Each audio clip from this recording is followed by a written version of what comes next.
Welcome to a Father Forever podcast. We're speaking today with Bobby from Cleveland, Ohio. Bobby's father's name is Charles, who is an amazing man. And this is Bobby's story. Okay, here we are back doing our podcast, a Father Forever podcast, and I'm honored that one of my brothers, my colleagues, my school teacher, Brother Bobby English is here with us, and Bobby, it's good seeing you, man. Thank you for taking time Thank you for out having of your me. life for coming here, man. Thank you for coming. Because the whole plan, man, is like on each of our episodes, we want fathers who are struggling, who are absent, or who just don't want to be a part of their child's life. We want them to know that everybody struggles in one capacity or another of being a father because it's hard work. Do you agree with that? Absolutely. Absolutely. Any advice just off the top of your head you can give any of them? Well, let me start off by talking about my dad, and I'm tell you something that you may have known. I may have told you, but I don't talk about it much, you know. But and you have to forgive me, because like when you told me first about this, I'm talking about my dad, and I said, well, you know, I get emotional. I said, I'm crying already. Well, you know, man, because both of our dads was near 97 or something Right. like that. My dad made it to 97. And his birthday is at the end of the month. That's one of the reasons I'm going home.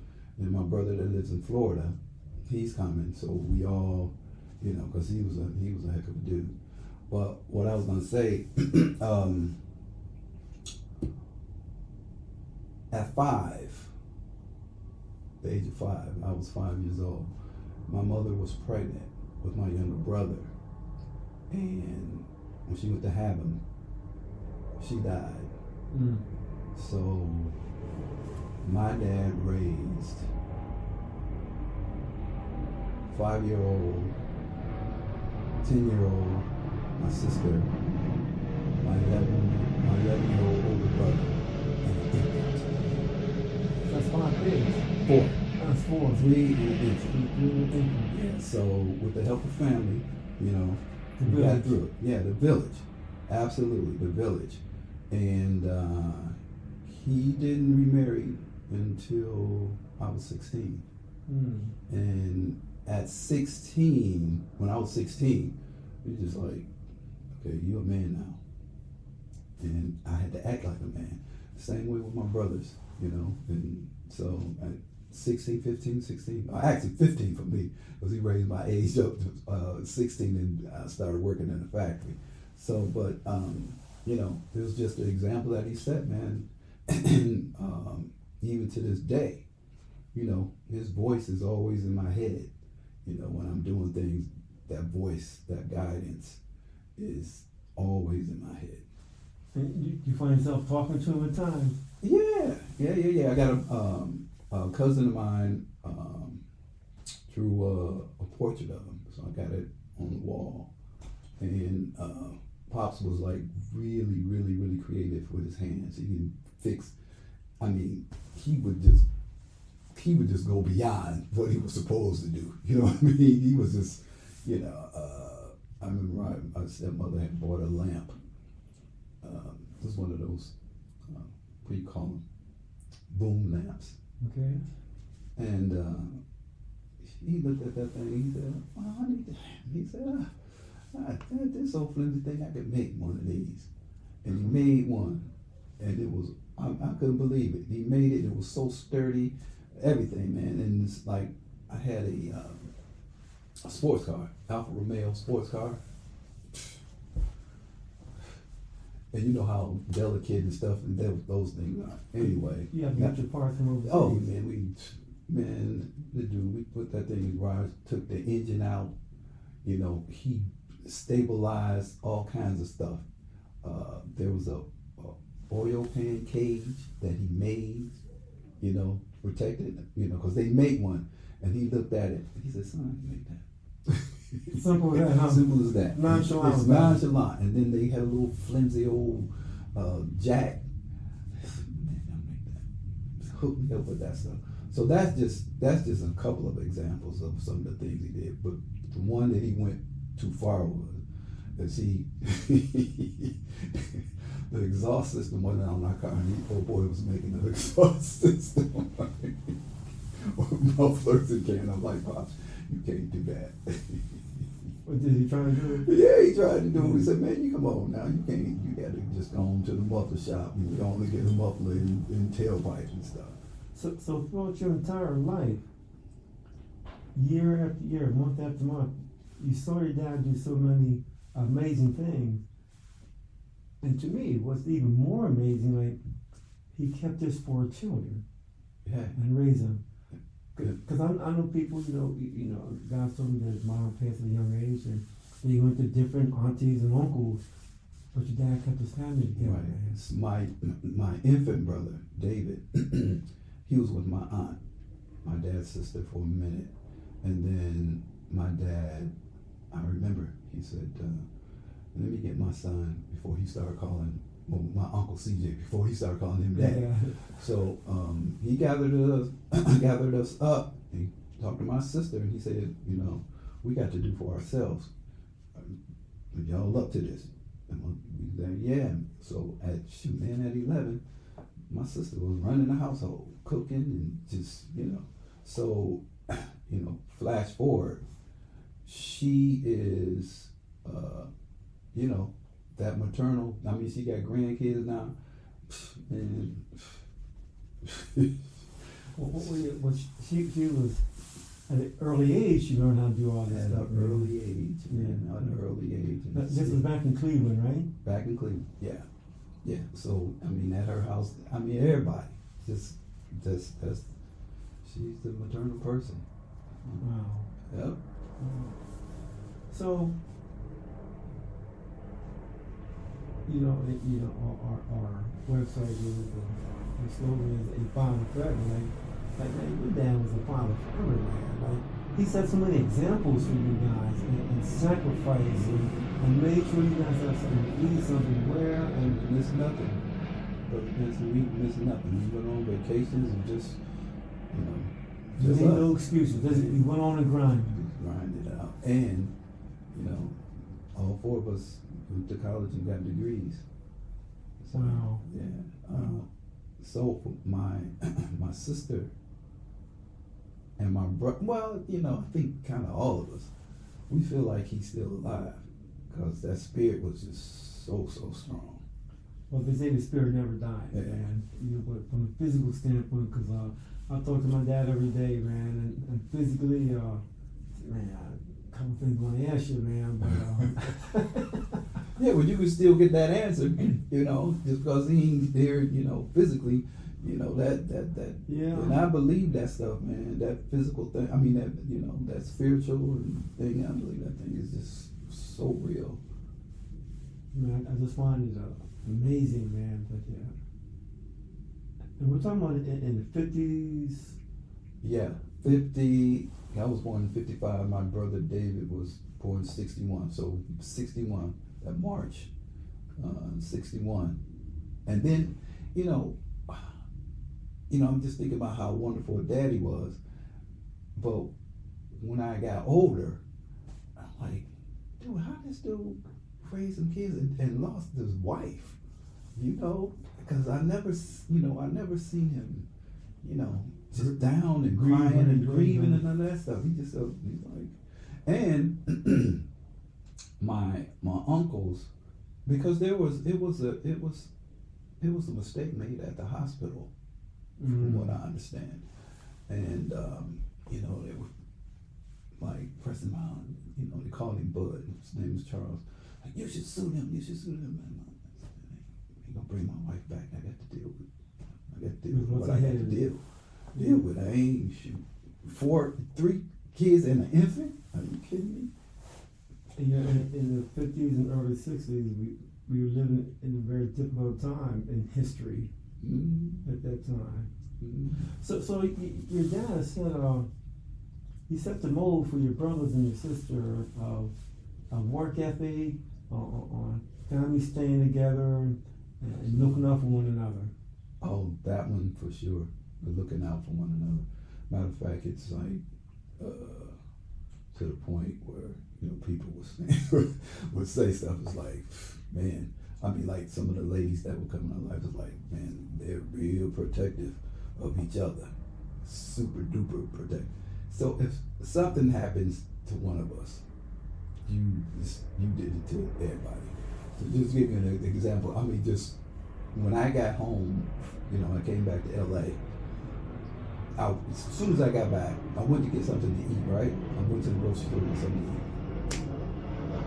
I don't know how I did it, but I got in a wreck in my car.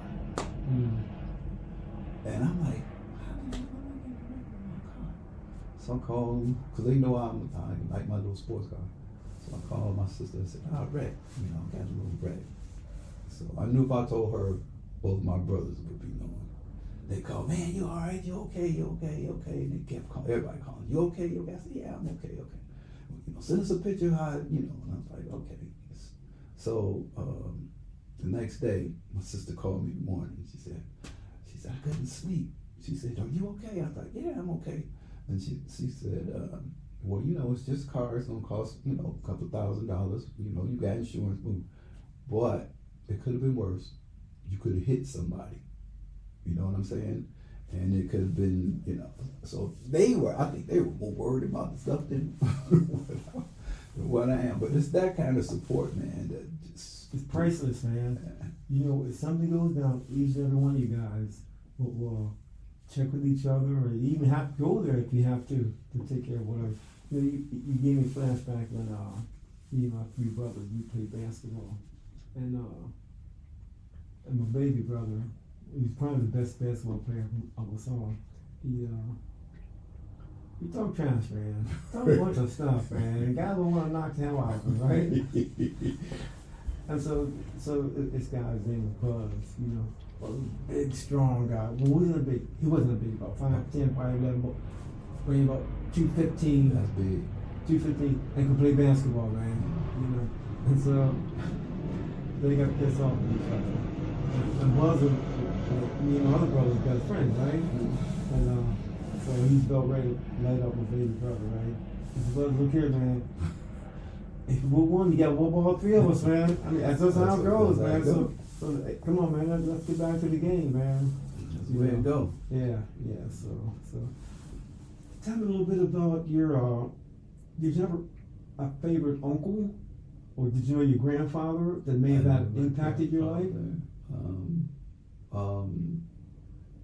They, you know, the guys, the men in the family, they all, you know, migrated from Georgia. So they had this work ethic. I worked with my uncle. My uncle, his name is Dozier, but we call him Uncle Dope. He was a carpet layer. My Uncle CJ was a carpenter. My dad's a carpenter. And my cousins and my brothers, everybody just about worked at this factory called Cleveland Range. They made big steam cookers for, you know, hotels and schools and all that stuff. So work ethic was there. My uncle, you know, I used to work with him, lay carpet. I used to, you know, give him the tools and just watch how he did it. He was a madman, but he was just really, really, really so fast. And it was like, you know, we worked. You know, 13, 14 is like, okay, you go with your uncle. You know, go with your dad, go with the other uncle, and you do some work. And and then when 18, my uncles was like, see ya, bye bye. You know, it's like, you're a man now. So, you know, that's where they grew up. You know, man, you gotta do. And I remember asking my dad, I was like, Dad, you know, I'm thinking about moving with my cousin. You know, he had a house because his dad, my uncle, had gotten killed. And he said, son, you make your own decision. You know. I'm like, okay. You're a man now, You're right? a man now. You got a good, you know. So it was that feeling, me being a man, I had to act like a man. But one of the things, stories that I even told my students, you know, you have so much respect and admiration for your dad. I got caught in a stolen car. Riding in a stolen car in police. I didn't steal it, but I was just riding. this dude, and they caught us. Did you know it was stolen? I didn't know it was stolen. Okay. It didn't matter. Even if I did know it was stolen, they caught us, and he got out and ran, and he was really fast. Dude was like, he was really fast. So he was gone. So I was in the back seat. I think me and another guy, and I was saying, "Y'all done stole this doggone car." I said, "I ain't steal the car." Dude that ran, he stole the car. So he said, "Where you live?" Like this. He said, "Where you live?" I said, "Officer, I'm sorry, but I can't tell you where I live." She said, "Well, we take you home to this, to your parents." Like, no, you have to take me to jail. You don't go home to see daddy, right? You have to take me to jail. You are not pulling up in my driveway with me in this police car. There ain't no ifs, ands, and buts about it. So the dude, he kind of looked at his partner and he kind of laughed. He said, "Get out here. Don't you ever let us catch you in a stolen car again." And I went home, man. But the deal was, it would been so much disappointment. Not that I got a beating, because Dad didn't do that. He didn't do that. He just said, "You do something stupid." He just look at you like, I wish you better than that. Come on. I said, "Please, dude." So I was like, "Yeah, okay. He ain't taking me home in a police car." Last place you want to go, huh? Who knew? And then, like he said, the community. And we knew all the neighbors and stuff. Everybody. We knew everybody. That's what's lacking here, man. I was gonna say, man, that's a challenge today, man. Like these kids who are fathers now that didn't have what we had growing up. Right. That village, man, that discipline, that work ethic, the respect, all that.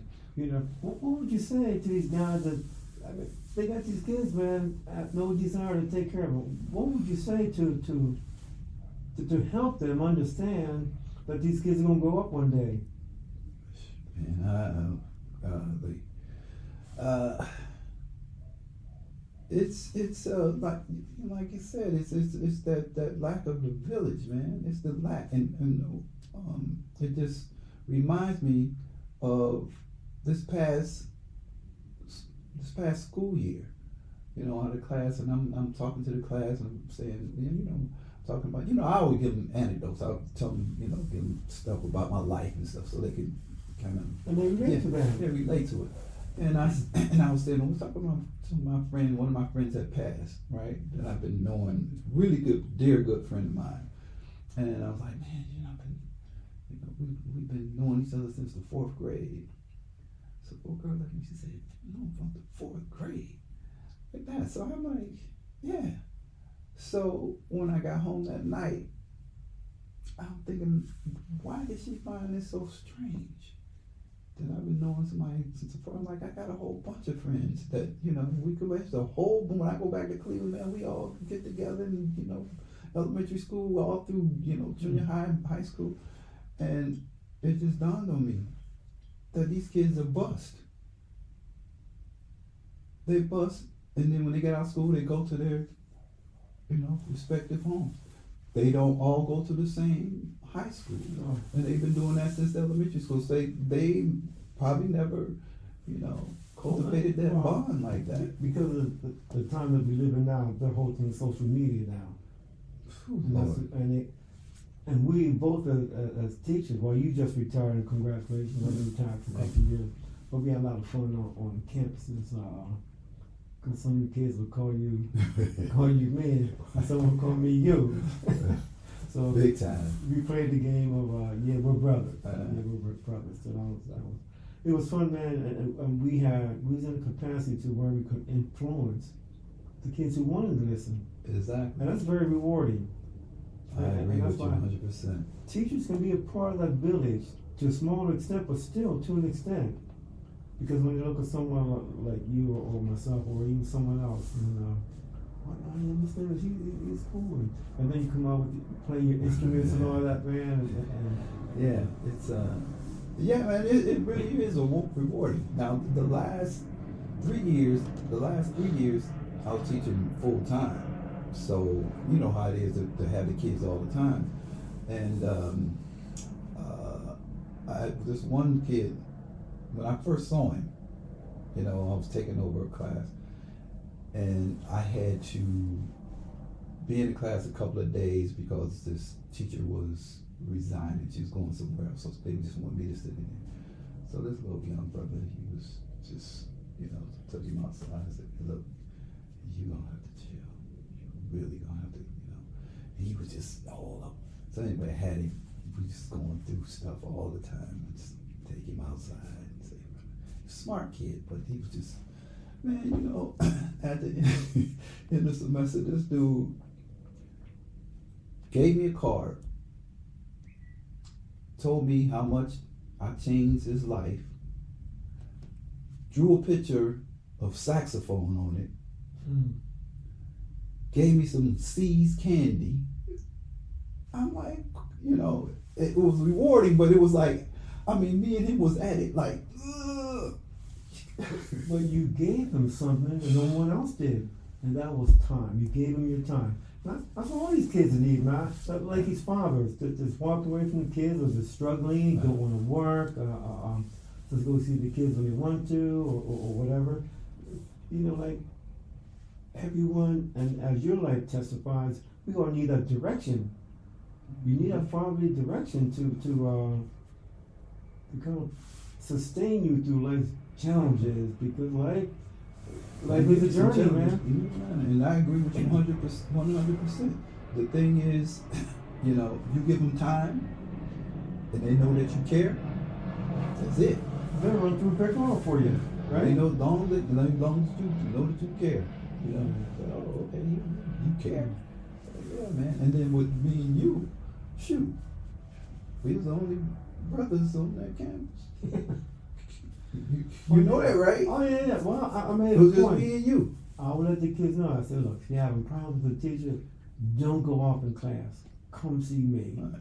Come see me whenever you can. I said, we'll talk about it because I'm on your side. Mm-hmm. You know what I'm saying? I'm on your side, man. And I want to see you going through a certain hallway, a certain direction, because there's some teachers that want you to go down that direction. Mm-hmm. That's why it's tough for you. You gotta know how to handle it. You just can't be going off all the time. You gotta navigate your way through, right? Yeah. Hey man, let's talk about remember a while back, a few years ago, we talked about your I think it was either your high school music teacher or your middle school. You were playing somewhere, because just to let everybody know, you're also a professional musician. You play a number of instruments. You were somewhere, I don't know, if it was in Cleveland or New York, wherever you were, and you saw him in the audience. Hey, let me hear that story, man. Shoot, I started playing professionally like at 16. Okay, I couldn't play, but it was like, back then they had Jackson 5 and all this. So in our neighborhood we had a little group anyway, and they made a little record and made some money. They didn't make no money. It wasn't, they made a little name, and we'd be opening acts for Cooney Gang when they came in, James Brown, Gladys Knight, Pips, and all that stuff. They give us like 20 minutes.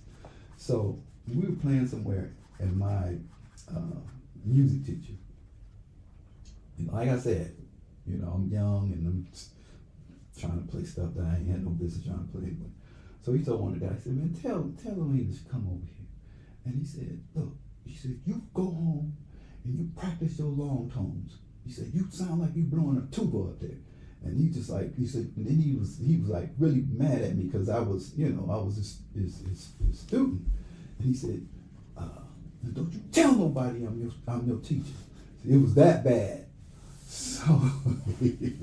So years later, flash forward, I've been to, I think I was just moved back to Chicago. And there was a venue in Cleveland called the Front Row that everybody loved to come to. All the acts, because it was like a theater in a round. So every seat was great. So the stage would rotate very, very slow. Mm-hmm. So, I think the Dells. You remember the Dells? Stay in my corner? Dells came to town, and Dells from outside of Chicago. So when the music director came in, I was staying in Cleveland, so I had made some hookups. So he called me. So I'm playing in the orchestra with the horns, because Dale's and Temptation and Aretha Franklin, they horns, So but they can't bring all the horns, so they contract the horns. But that's long story short. I was one of the horn players. So dude said, who, so the lead singer, so he said, well, who's taking the solo on this?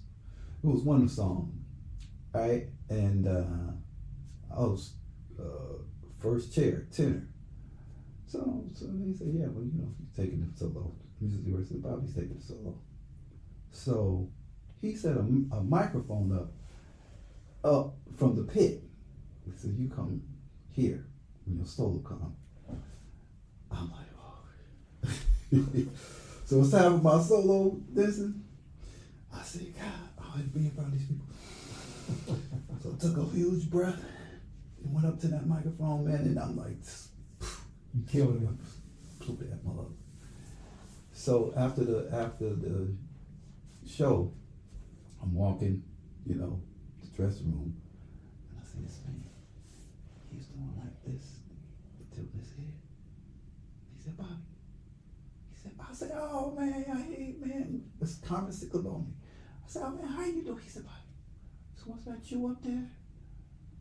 I said, yeah, man. He said, man, I'm listening to all these little horns and I hear this big fat tenor sound. Man, and then his wife, because they used to come to the house. They used to come to the house. Man, dude started crying.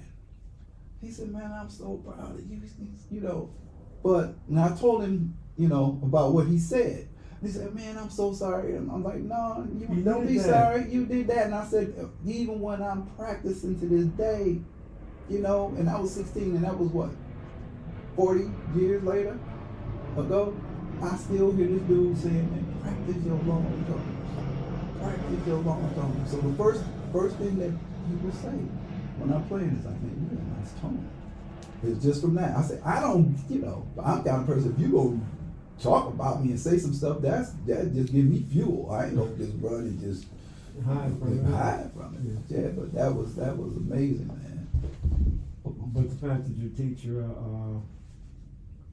said what he said to you, because not only were you his student, he was proud to be your instructor, and I saw you a few years later, and like you said, he cried, man. He cried. Yeah, it was rewarding for him to see his students, and that's goes back to my point, man. Like, we all need someone, and we believe from the Father Forever, from a male perspective, to kind of validate us in whatever it is that we're doing well, especially when it comes to being a father, because you learn from your dad all the things that you have to do, to become the father that you need to be, and you implement some of it, then you put some of your own stuff in there. Exactly, and the situation that I have now is, my fiance's daughter, she's 23 years old, and her dad was in her life, and I make sure that I give her some daddy love, because because girls, man, it's like it's a different thing. It's like, so I said let me give her some daddy love. So there was a time when we went to a function. We were going to a function, and just her and I went. But her and I, and now I'm teaching her how to drive. So we're bonding, and you're bonding in that perspective. Even at age 23, the baby girls need a daddy love. And the good thing is that they haven't got a hold of T-Bone or Raheem or none of them guys, man. Pookie, yeah, none of them guys, man. But again, just to emphasize the impact of the father influence has on the child. Exactly. Like you said, just the time. Just gotta give them that time. Give them that time, and show up. You gotta show up. Man, you know what? I'm glad you said that, because it just reminded me of when Deion Sanders, coach in Colorado Buffaloes, he had a little spot on He said, I'm not a perfect dad. He said, but I'm a present dad. Mm-hmm. He said, I'm there for my kids. Did I make mistakes with my kids? Yeah, I made mistakes with my kids. Because every father does, every mother does. Because this thing called being a parent, I tell people this all the time, the most difficult job in the world, being a parent. I believe that. You know, so this is one of Tony's brothers that are walking away from responsibilities and got 3-year-old kid, 15-year-old kid. You're not there like, come on, man. That's sad. I'm challenging you guys, man. Like, I know times is hard, but what can happen is these guys will hook up with someone that you don't want them to hook up with. They're gonna be wearing that orange jumpsuit one day, or you may be putting them in the ground. Heaven forbid. And then your little princess, you know, she's gonna be looking for God and talking the right stuff at the right time, and now she's in a bad situation. You know, so it's funny because I mean, you know, my sister is beautiful. My sister is beautiful and intelligent, and the guys who, you know, wanted to get with her, they had to come to like 3 dudes. That's what I'm saying, man. It's like okay, forget it then. We gotta go through all that. Even when, you know, one of her husbands passed away, and my brother-in-law now, I love him to death. He's a great guy. He approached my older brother first before he even approached my sister. He said, "Man, I'd like to, you know, take your sister out." And then my brother gave him the nod. Respect, man. Because he needs to know. Yeah. You mess with my sister, man. You got to come through this 3. You gotta come, right? Yeah. So anyway, man.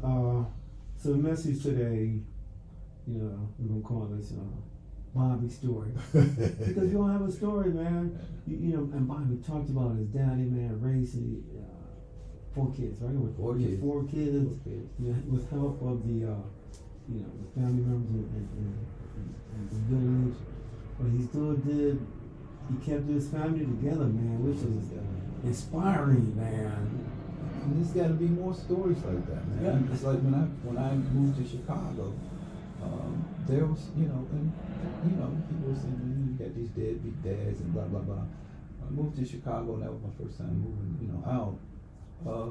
There was a brother there who, you know, he had kids. He was the single parent. He was the dad. Yeah. You know, he did that. And then when I moved to LA, right across from my apartment was another brother. He told me he was a single dad.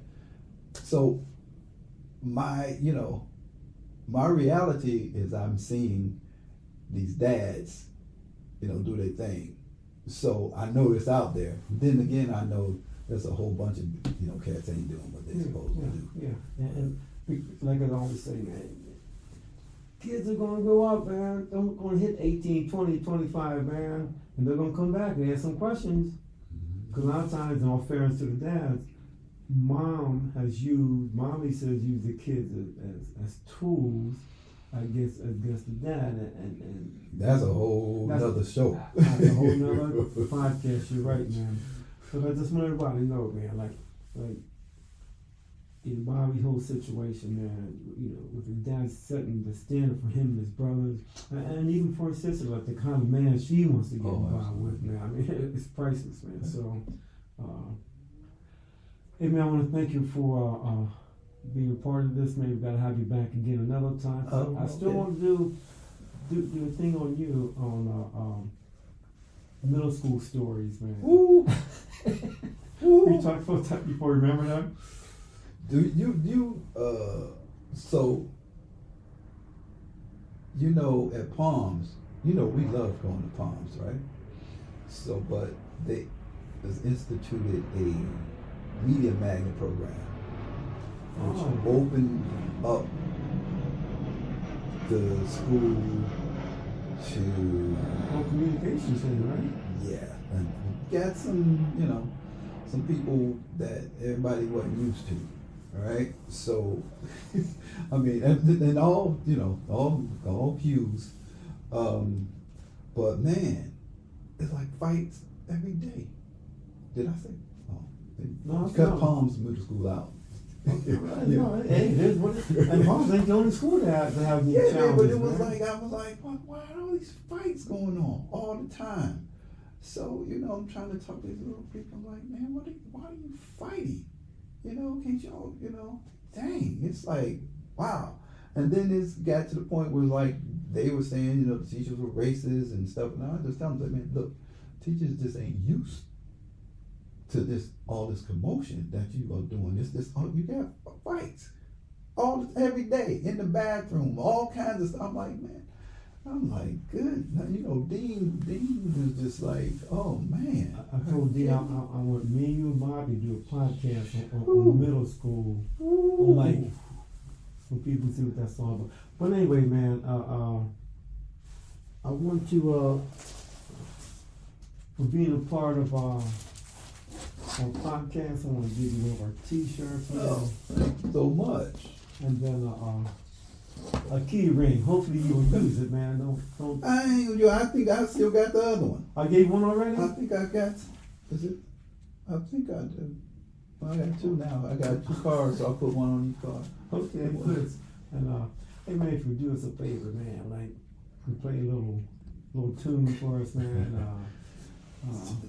And you never know, we may motivate someone that can play an instrument or whatever to shoot for the stars, right, Bobby?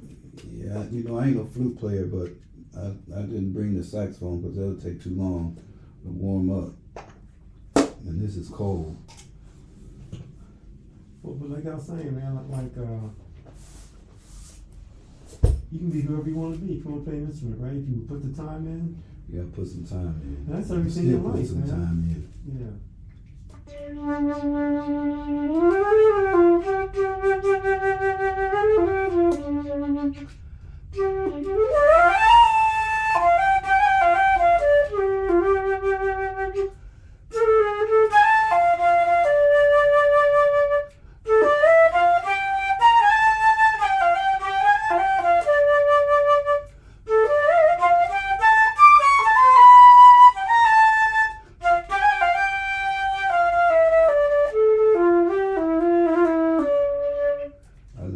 Hey man, all the way from Cleveland, Ohio, my brother Bobby.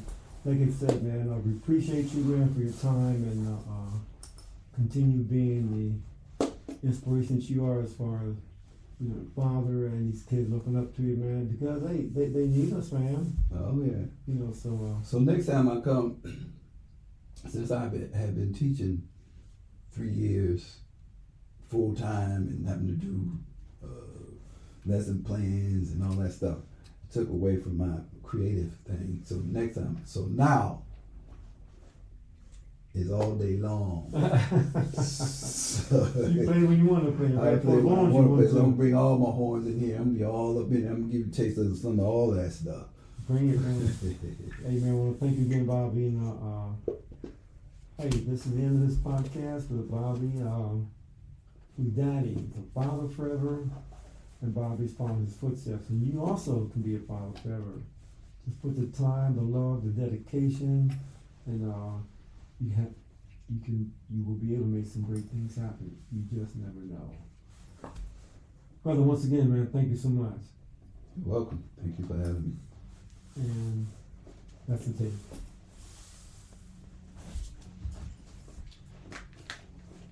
Our Father Forever hopes you enjoyed the podcast and had an impact on your life.